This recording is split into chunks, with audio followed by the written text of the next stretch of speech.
This is Ken Hance, best storyteller in Texas. Saying of the day, I wish I were there, or what if I had been? What would I do? And we see in the news all the time the different things that come up, and we always think, what would I do? And the latest was the submersible vehicle. A lot of people call it submarine, the Titan. And it imploded near the Titanic, went down and killed everyone aboard. But before we found that out, a lot of people were saying, well, they run out of oxygen on Tuesday morning, and what would they be doing? And I think all of us say, what would I do? First of all, I wouldn't have been on there. They probably wouldn't let a one-armed guy on there, and I'd had an arm hanging onto a post or a tree so hard they'd have to jerk one of my arms off. I like adventure, but, that or going flying in the SpaceX or one of the space travels, I think it's about $250,000 to go, and that's what it was on the Titan, to go down to look at the Titanic. Just send me some pictures. I'll be okay. Send me a postcard that has pictures of it. And, I feel sadly about the businessman from Pakistan. He took his son with him, thought that'd be a great bonding experience, 19 years of age. And, the dad had done a lot and lived a long time, but that kid, boy, it's over fast.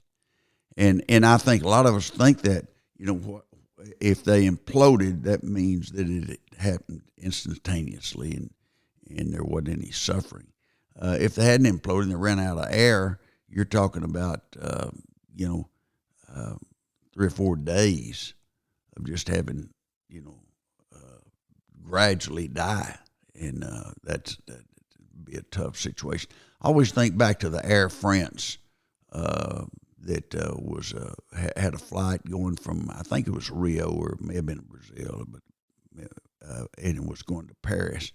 And they got into a nosedive, and they tried to get out, and it was in there 17 minutes before it crashed. Golly, you can only imagine what they went through. And I'm sure some of them died of a heart attack along the way. I had an aunt, Cletha George, in Dimmitt, Texas, and she died at 96. And on Monday, she was high point in the bridge club.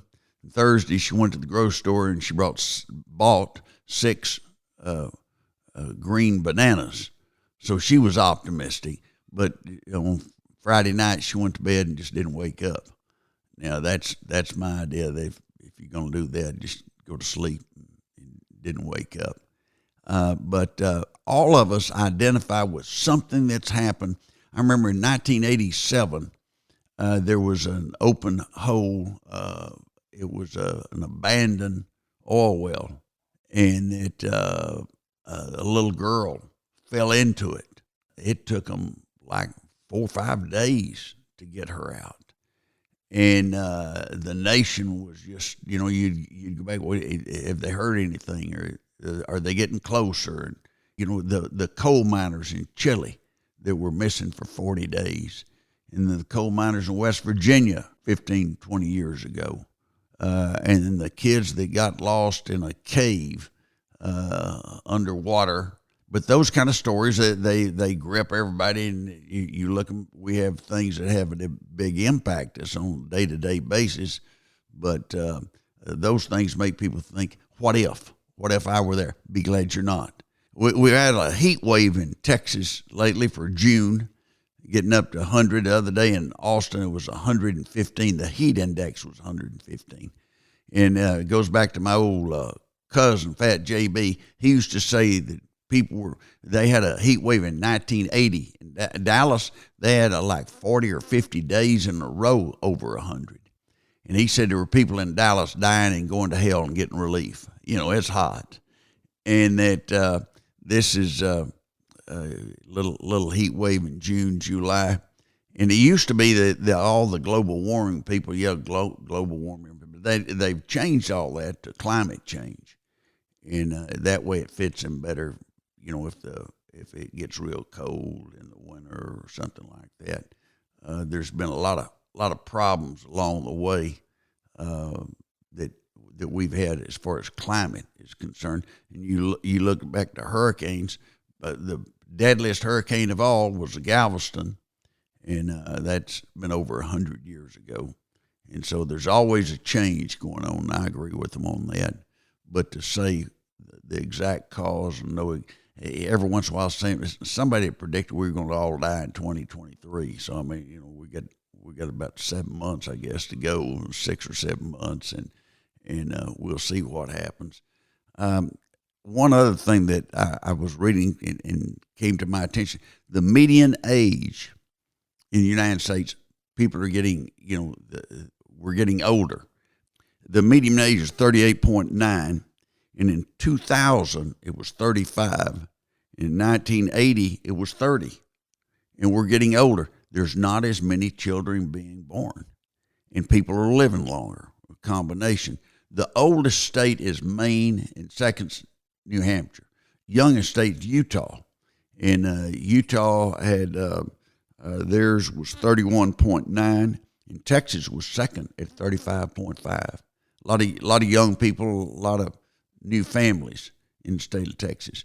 But most of the growth and population-wise has been people that are undocumented. Some say undocumented immigrants, some say illegal aliens or whatever. There's just been a tremendous number come in, and you're not having as many children being born. People are waiting later to get married, and fewer people are getting married. And so that process of more children, young people coming in, has really gone down. So the median age has gone up. Part of that is medical science, that they can help you with medical problems that used to be a major problem. You had no choice. I had a friend of mine the other day, good friend of mine and law partner, Terry Scarborough, told me they had found that he had diabetes. And I said, and he's from Petersburg, Texas, and I grew up in Dimmitt, Texas. And I told him no one in Petersburg or Dimmitt ever had diabetes. They had sugar diabetes, and they never had jaundice. They had yellow jaundice.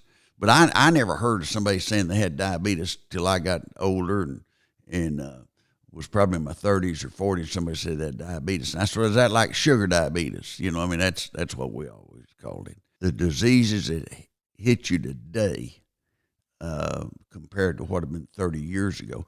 In 96, I had open heart surgery, and that if I'd been 100 years earlier, I'd died of a heart attack at some point in time. I really believe, with all the research that's happening in cancer, I think that in the next 20 years, maybe the next 10, maybe the next 30 years, we'll have a cure, and that there's so much research taking place in that all over the world. But especially here in Texas at MD Anderson and other places throughout the state of Texas. One of my favorite stories I've heard in a long time, Indiana. A guy robbed a woman. He had a gun, pulled a gun on her, robbed, and she had $100 bill, and she had some change and everything, but he got $100 and something. And he asked her, and she must have been attractive, do you have a boyfriend? And she said no. And he said, you do now. And so she said, well, how do I get a hold of you? And he gave her his name and his phone number. And then he got caught. I'm sure he was scratching his head at the jail. So I wonder how they called me. How did they get on to me? How stupid. But he called her. He got her number, and he called her and said he apologized for robbing her, but that he needed the money, and he just considered it as a loan. He was going to pay her back.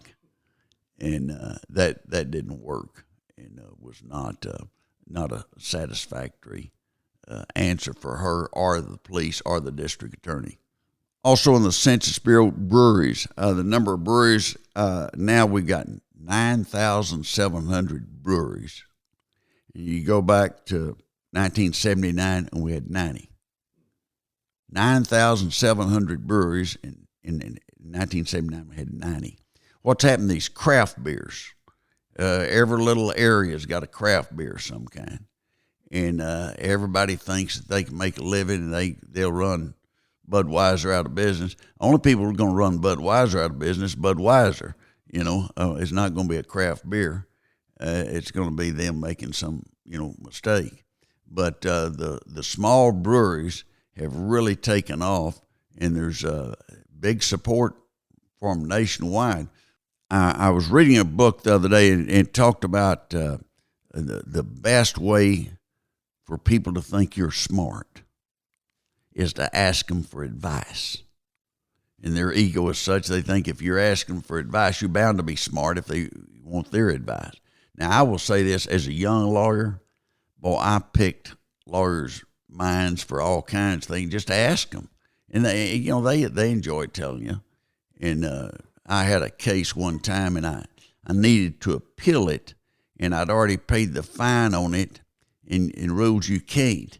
And I was talking to Byron Chappell and Johnny Splon.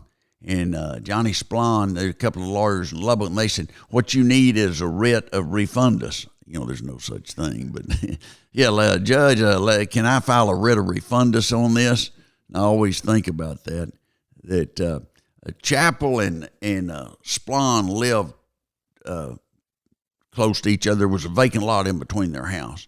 And so Splon asked Chappell. Splon was a plaintiff's lawyer, and Chappell was a criminal defense lawyer. And Splon asked Chappell if he minded if he built a helicopter on the vacant lot between them. He said, no, go ahead.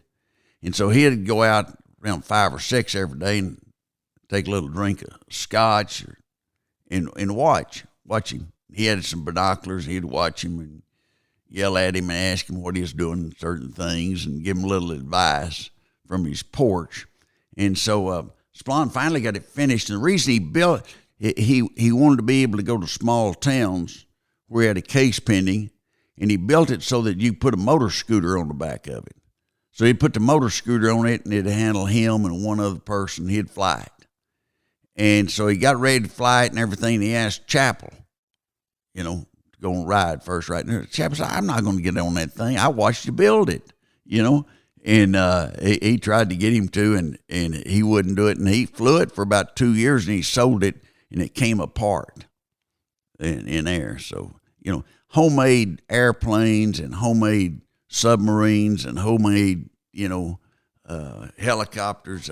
I like to have something like if I'm driving a car, I want it that they've produced more than one of those cars, and that I don't want to watch somebody in the yard next to me build something, and while they're sipping on scotch and seeing how they put it together. Let's see what goes here. Too many times on Christmas Eve did I stay up until midnight or beyond trying to put something together. I put a baby buggy together for my daughter Susan one time, and when I got through, I thought I was through, I started to get up, and I put my hand, and there were still some screws. There were 7 bolts and screws. But the little old buggy was doing okay, and so I just threw that stuff away. And she pushed that thing around for about 2 or 3 years and then gave it to somebody.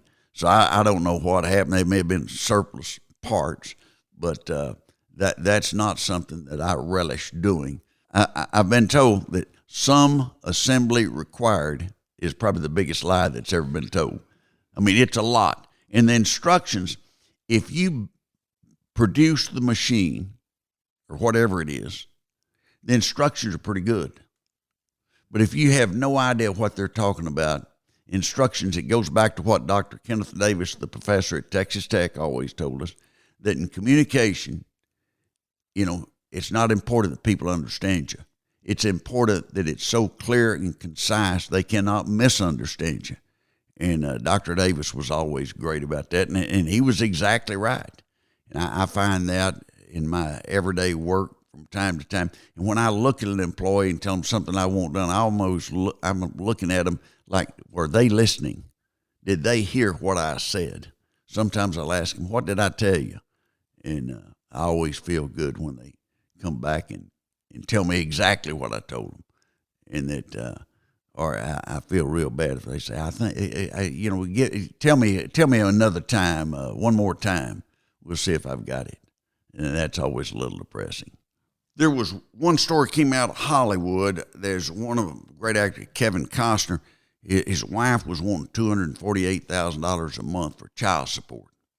That's pretty good child support, 248. But they got 3 kids. They're 13, 14, and 16, and the kids can spend a lot of money. But $248,000 a month, that's pretty healthy, and that who knows where that'll wind up. I think that a lot of people in divorce cases, they just don't have any idea what a high dollar divorce can wind up paying and costing people. And but I was amazed that they asked 248 and probably got it.